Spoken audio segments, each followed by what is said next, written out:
नमस्कार, मैं हूं वरुण कुमार। आप देख रहे हैं जनमन भारत। जनमन भारत में खबरों का सिलसिला जारी है। आज कुछ खबरों को लेकर हम आपके बीच आए हैं। तो सबसे पहले जो हम बातचीत करेंगे वो बीपीएससी परीक्षार्थियों को लेकर करेंगे। दरअसल इसे लेकर जनसुराज के संस्थापक प्रशांत किशोर ने कहा था कि आज वह बीपीएससी परीक्षार्थियों के साथ हैं और इसे लेकर वह पटना के गांधी मैदान में गांधी स्मारक के नीचे बैठकर वहाँ आंदोलन की दशा और दिशा तय करेंगे।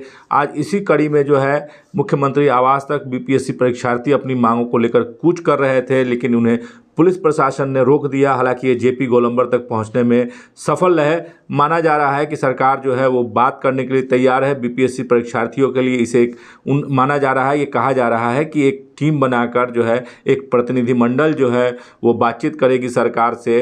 अब क्या कुछ हो रहा है वो देखने वाली बात है। फिलहाल आज का जो प्रदर्शन रहा है वो बहुत ही व्यापक रूप से रहा है, इसे सफल माना जा रहा है।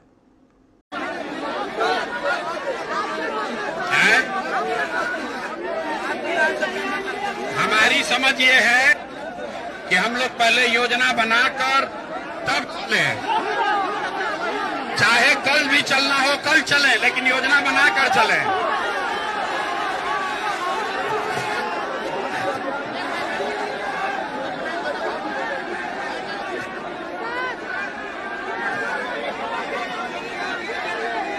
अभी चलें। अच्छा, गेट बंद किया हुआ है।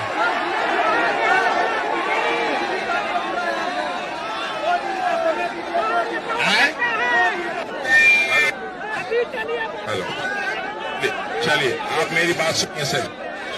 कृपया वो लोग कोई भी निर्णय न लें जिन्होंने बीपीएससी का एग्जाम नहीं दिया है। और जब निर्णय लेना है तो हम वो सारे छात्रों से अपील करें जो वहां अनशन में बैठे थे, वो डिसीजन लेंगे ना है। वो बेचारे जो है 9 दिन से भूखे हैं, आप नहीं पूछेंगे, उनसे राय लेंगे। और हम लोग पिछले 12 दिनों से वहां भूखे बैठे हुए हैं और अब हम लोग का इंतजार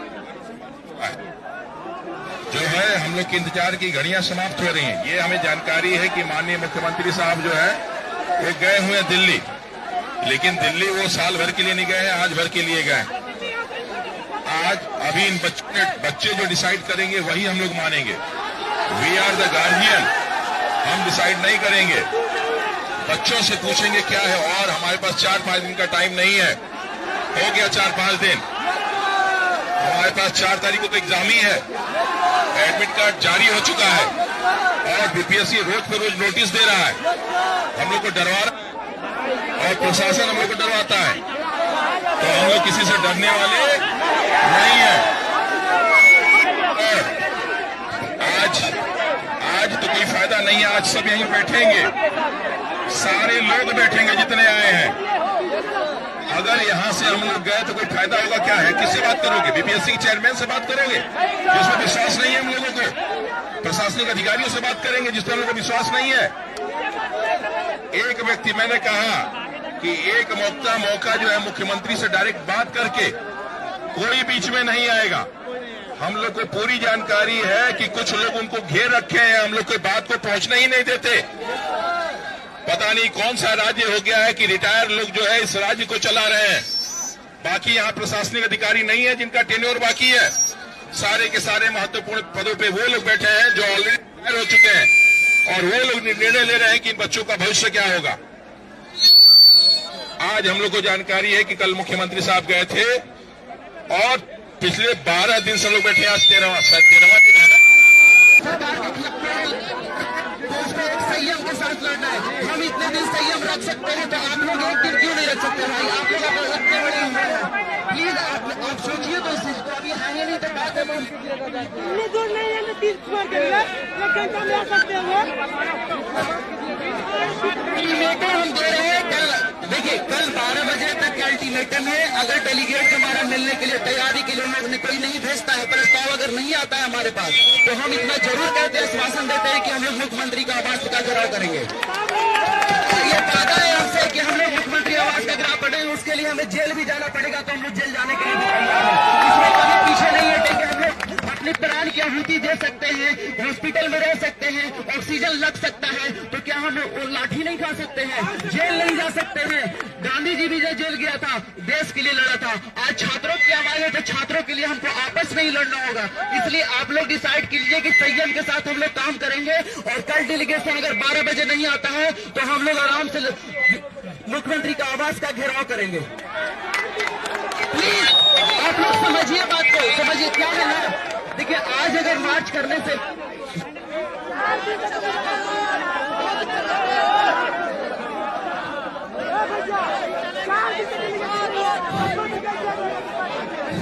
नहीं समझिए बात को, हमारे बीच 16 का व्यक्ति था जो आज नहीं है हमारे बीच में। तो ये जितने लोग करेंगे, नारा भी लग रहा है, ठीक है, उत्साह बना रहे, लेकिन जो अभी कमेटी बनी है, सबसे पहले जरूरी ये है कि आपका उस कमेटी पर विश्वास हो और कमेटी को आपका समर्थन भी हो, क्योंकि ये वो लड़के नहीं हैं जो नेताजी के लड़के हैं या किसी पार्टी से दल से जुड़े हैं। मेरी समझ ये है कि ये वो लड़के हैं जिन्होंने इस पूरे प्रकरण में कुछ न कुछ अपनी भूमिका अदा की है। तो ईमानदारी से इन सब का सामूहिक नेतृत्व मान लेने में कोई दिक्कत नहीं होनी चाहिए, ठीक है ना भाई? अब इन लोगों को हम लोग 1 घंटा 2 घंटा समय दे दें, ये लोग यहीं पर बैठ के एक निर्णय ले लें कि क्या करना है। जो ये लोग निर्णय लेंगे उसमें आपकी सहमति है, और जो आपकी सहमति है उसके साथ हमारी सहमति है। अगर आप निर्णय लेंगे कि आज रात में 10 बजे हम लोग को पैदल चलना है, मार्च निकालना है, तो 10 बजे चला जाएगा। अगर आप निर्णय लेंगे कि 1 दिन का और समय देने के बाद हम लोग कल चलेंगे, तो कल चलेंगे। अगर आप निर्णय लेंगे कि अब हम लोग को यहाँ से पैदल नहीं चलना है, लाठी नहीं खाना है, यहीं पर धरने पे बैठना है, तो यहीं पे धरने में बैठा जाएगा। तो जब नेतृत्व आपने इनको दिया है, तो इनको 1 घंटा या आधा घंटा समय दीजिए।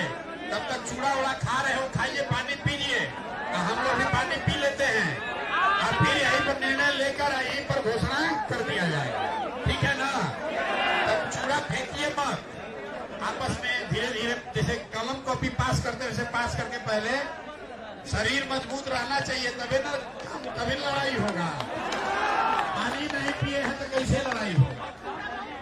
अब पानी का बोतल और चूड़ा तो फेंकिए मत, आपस में पास करके पहले हम लोग नाश्ता कर लें, और उसके बाद हम लोग यहीं बैठे हुए हैं, लोग सब लोग बैठ कर निर्णय लें कि आगे अब हम लोग को क्या करना है, ठीक है भाई? और आधा घंटा हम लोग का स्नैक्स का ब्रेक है, घर नहीं जाना है, घर नहीं जाना है।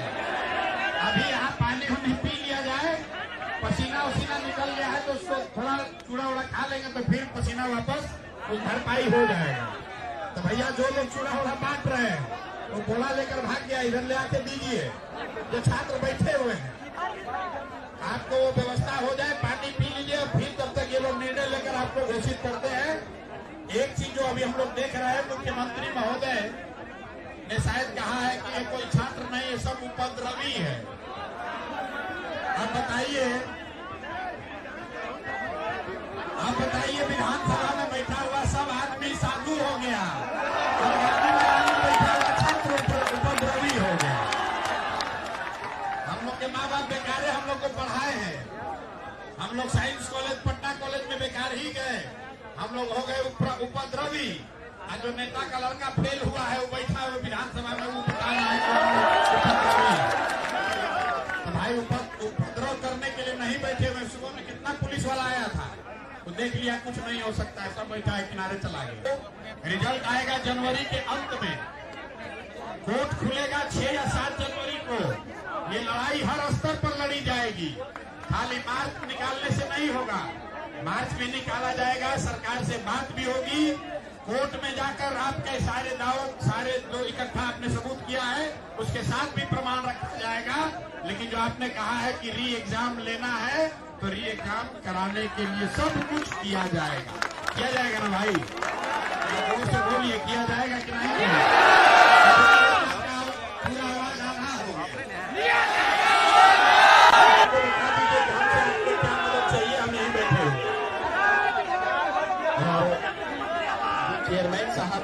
बिहार के छात्रों को विरोधी बोल रहे हैं, उनको उन पे मानहानि का केस दर्ज किया जाए।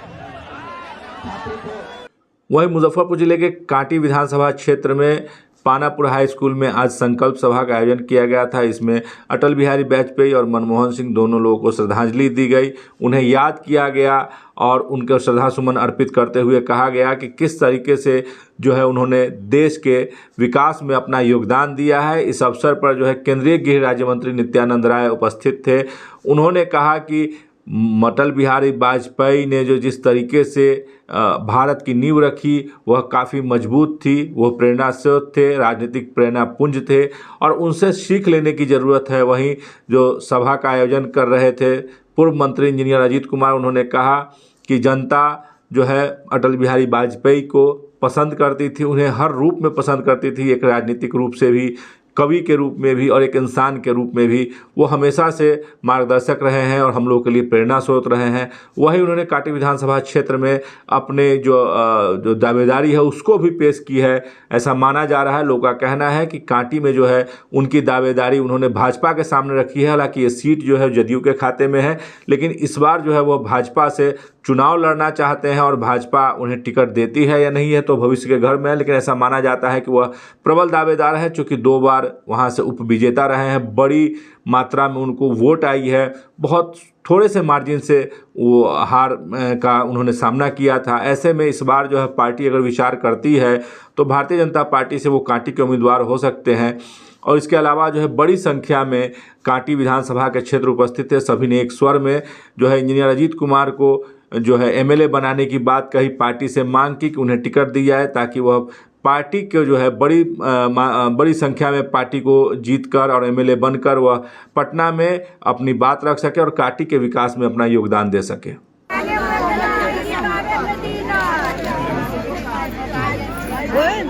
आज झोपड़ी हटावे के मौका दे छी लोग चना जीत जाते हम लोग का सिग्नल जीता देवे के है और बात करो ना सर समाज के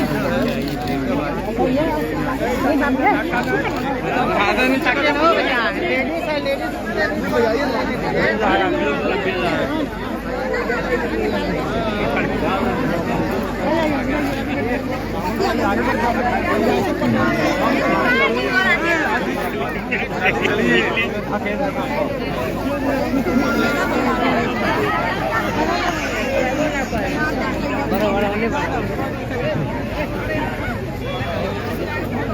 है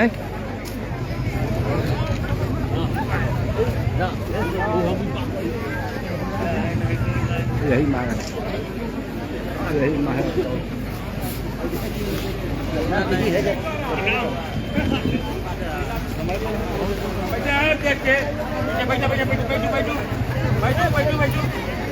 महिला तो बहुत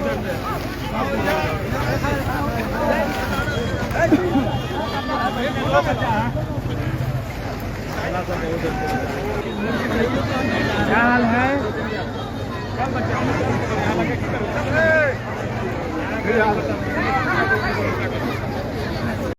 उसका करना है कि जो लोग हमसे दूर है वो कैसे मेरे नजदीक आते। हमने एक कार्य योजना तैयार किया, आपकी मंजूरी होगी तब उस कार्य योजना को हम लोग चालू करेंगे।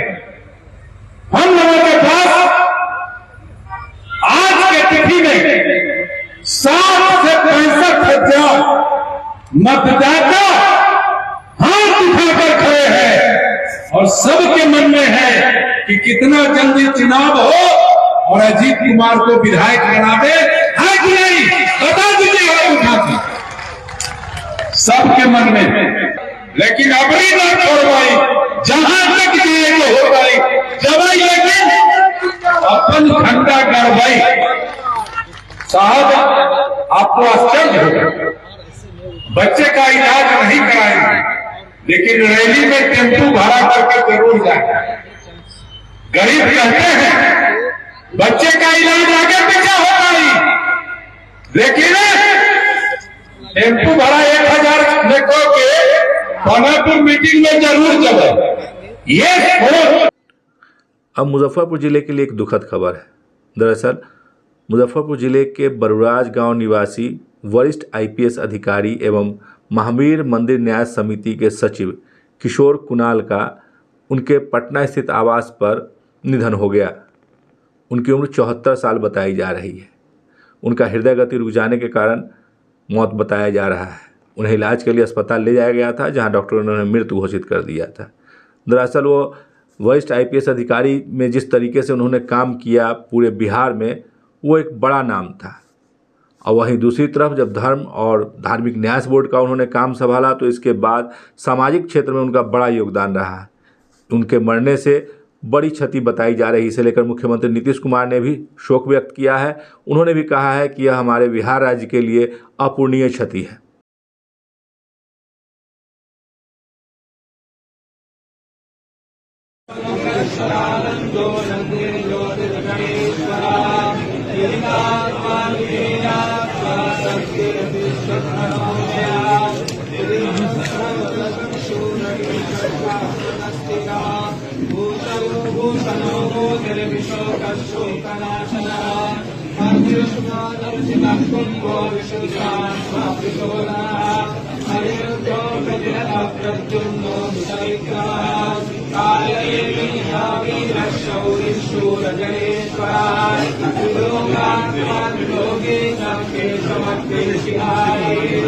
अतरदा इलाके के पोखरिया पीर मोहल्ले में हो रहे 9 दिवसीय महायज्ञ।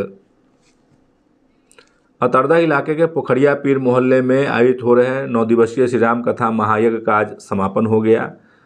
इस अवसर पर मुख्य अतिथि के रूप में मेयर निर्मला साहू उपस्थित थी। उन्होंने सभी कार्यकर्ताओं को सम्मानित किया और कहा कि श्री राम के नाम से ही मुक्ति मिलती है और यहाँ 9 दिनों से जब राम का नाम लिया जा रहा है तो क्या कहना है। स्वाभाविक है, पूरा माहौल भक्तिमय बना हुआ है। वहीं इस पूरे कार्यक्रम के संयोजन में जो सबसे बड़ी भूमिका रही कृष्ण कुमार मिश्र, उन्होंने कहा कि यहाँ 9 द्वार बनाए गए थे। सभी द्वारों से जो है कथा स्थल तक आया जा सकता था। इसका एकमात्र उद्देश्य यही था कि इस स्थल पर आने से ही मुक्ति मिल जाएगी। जब राम का नाम लेने से मुक्ति मिलती है तो कथा सुनने से कितना पुण्य मिलेगा।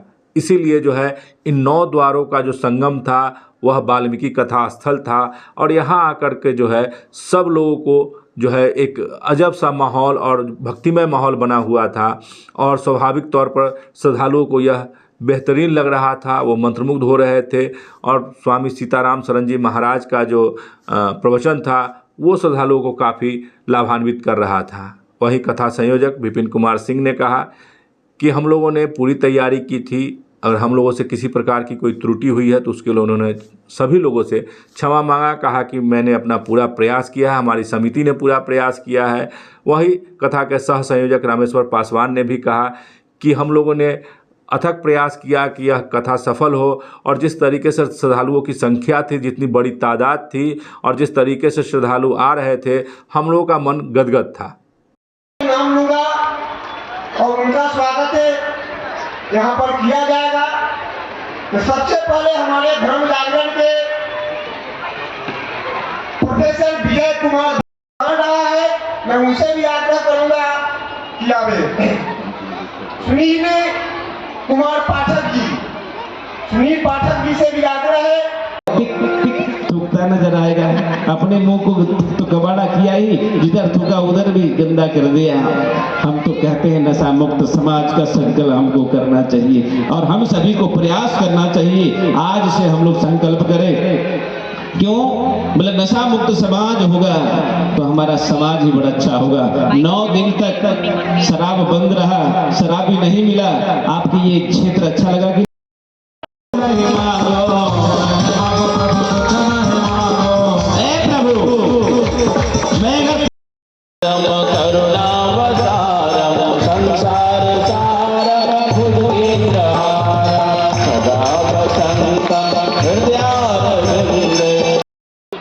दूसरे का नाम बताओ। मुकेश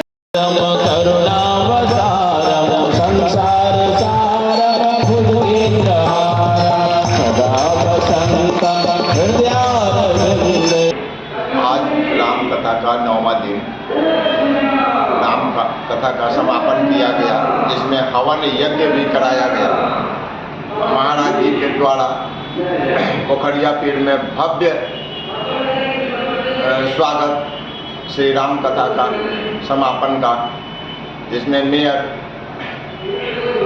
और मेयर पति दोनों आए हुए थे, राजू प्रसाद जी।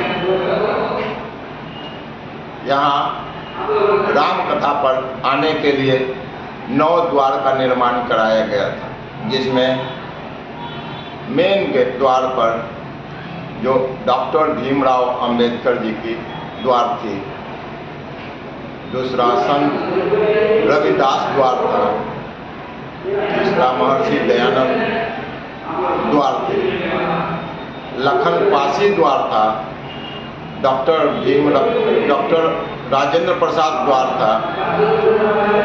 इस तरह भिन्न भिन्न तरह 9 द्वार थे और कथा स्थल को वाल्मीकि कथा स्थल के नाम से दिया गया था, जिसमें जितने श्रोतागण आए थे उसी राम नाम के बगैर इस संसार में मुक्ति नहीं। और इसमें जाति धर्म से उठकर हर सनातनी को, चाहे वो किसी भी जात से आते हो, उसकी मुक्ति का एकमात्र द्वार श्री राम है। श्री राम के द्वारा ही मुक्ति होती है। जाति धर्म से उठकर सनातनियों की जय हो। बोचहा प्रखंड के गरहा गांव में जो है पशु मेला का आयोजन किया जा रहा है। इस आयोजन को लेकर औराई के विधायक राम सूरत राय ने एक संवाददाता सम्मेलन का आयोजन किया, जिसमें उन्होंने विस्तार से बताया कि किस तरीके से जो है पूरे आयोजन में तैयारी रहेगी। झूले रहेंगे, डिज्नीलैंड लगेगा, कुश्ती प्रतियोगिता होगी, घुड़दौड़ प्रतियोगिता होगी और अन्य साल की अपेक्षा इस बार बड़ी तैयारी की गई है। किसानों के हितों को ध्यान में रखा गया है, किसान को विशेष लाभ मिले, इसलिए जो है इस पशु मेला का आयोजन किया गया है। इस वर्ष भी श्री अर्जुन बाबू पशु मेला हाट बाजार का भव्य शुभारंभ होने जा रहा है। जब हम सब लोग जानते हैं कि मेला से 3 महीना पहले प्रत्येक वर्ष हम लोग प्रेस कॉन्फ्रेंस करते हैं, उसी के अधीन आज यह बैठक और प्रेस वार्ता रखा गया है।